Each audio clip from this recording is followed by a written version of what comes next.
Normalment, guanyar un punt a casa no és un bon resultat, però per al Badalona, en la seva estrena en Lliga al camp del Centenari contra el Sabadell, va tenir regust de victòria. Els homes de Manolo Márquez van avançar-se amb el marcador ben d'hora. Amb aquesta centrada, Víctor Casellarès va aprofitar per rematar ple davant de Navas. Era tot just al minut 6. Els blanquivermells havien dominat la primera part, però l'entrada d'Hiroshi a la represa va ser clau en el desenvolupament del maig. Quan només quedava un quart d'hora per al final, el jugador japonès va aconseguir l'igualada gràcies a aquest fort xut amb la cama dreta des de fora de l'àrea.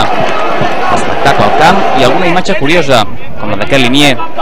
La jugada polèmica va arribar al minut 93. Amb aquesta internada d'Hiroshi, el defensa Robles va impedir agafant el davanter.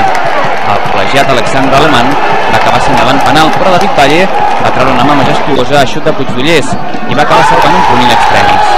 Hem tirat 25 penals per al jugador i en Juve em sembla que n'havia fallat un.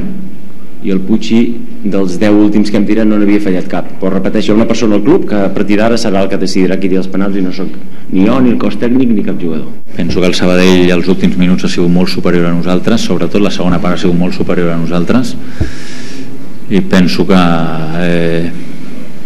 podem estar contents amb el resultat nosaltres.